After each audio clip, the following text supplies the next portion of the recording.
It was an emergency situation, so the doctors worked hard at, you know, keeping him alive, actually.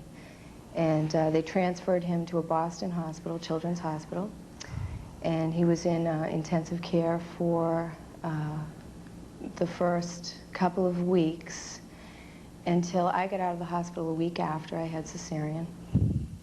I went to see him, and after another week, so at 2 weeks old, he went into arrest again, respiratory arrest. That's when they placed the trach in his throat so that he could breathe. Now, Jonathan has a trach. Yeah. And he will have that all of his life? Not necessarily. We've tried to take it out before. That is the reason we did his first surgery at 3 years old. We did a reconstructive surgery, thinking that it would pull everything forward because they constructed a jawbone. But it didn't work that time. But they'll try it again. So his system rejected it, right? Somehow, positionally, his tongue still fell back. His airway wasn't opened up enough.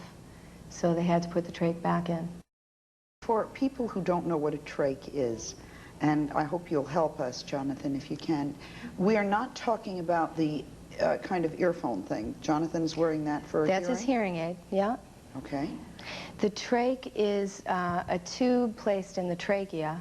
It's an opening, an airway for direct air into the lungs to aid him in his breathing. And if he didn't have that, it would be? It would, he probably would have choked to death. They actually lost him the last time.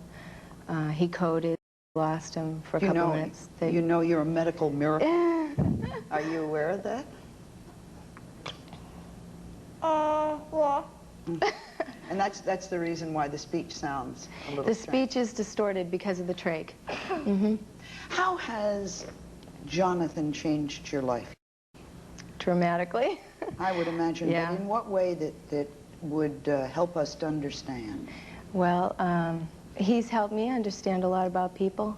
I think that before I had him, I probably didn't look as deeply into people as I do now. You know, you take people sometime on first appearance, you know, for face value, and now I always look to the inside of somebody. So it's changed the way you perceive mankind. Yeah.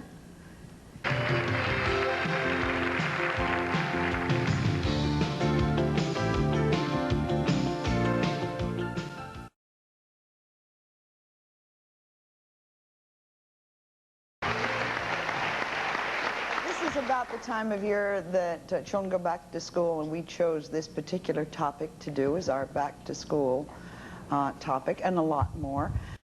I think it was more important what was right than what was wrong, and I didn't ask you, and I want to. In non-medical terms, since there's so much right with Jonathan and his spirit, in non-medical terms, what is wrong? What do you call that? Or what has he got? Oh, you had, at the onset, you had mentioned it's Treacher-Collins syndrome, and all that is the underdevelopment of the facial bone structure. His facial bones are malformed. They're underdeveloped. Underdeveloped. So it has nothing to do with his intelligence or his physical well-being. He's healthy. He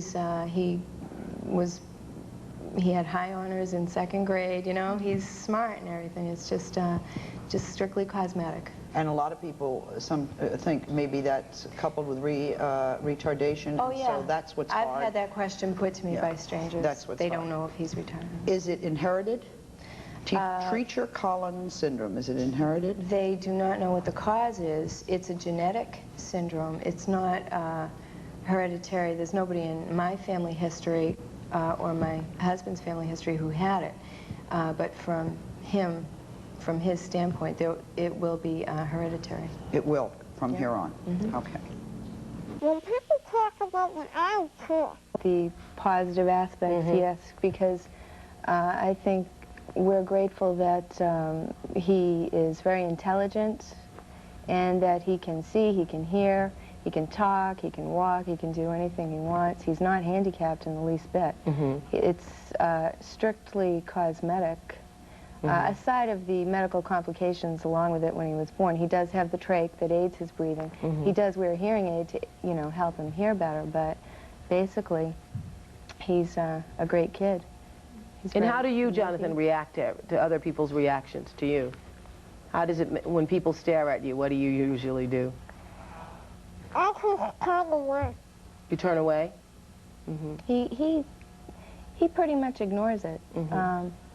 And with time, you know, you go about your life day to day to day, and you live with it, and you don't really think about it.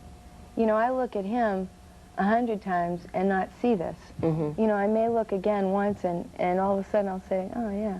You know, but most of the time you're not thinking It's that like way. what the adults were saying. That's not what's uppermost in your mind. You're you go thinking through about your lives, you know, so you're desensitized to all the stares. You don't really feel it. When, you know, when he was a baby, I was very aware of everybody looking, and I was very protective of him, you know. I didn't want people gawking at him. Curiosity, I understand, but you And how do people let you know the difference? How do people distinguish Because between some the... people would stare, but then they'd smile, and they'd say hi, you know, or they'd even come out and ask me questions about it. Just perfect strangers.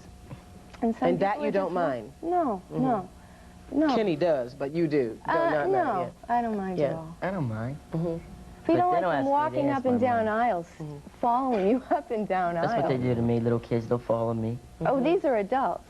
Kids. Sometimes they'll do that too. Kids are If I'm in innocently... a supermarket and I'm walking around by myself, they'll follow me. And I'll turn around, they'll like make it look like they're looking for something. Looking for soup? Just trying to find the Campbells.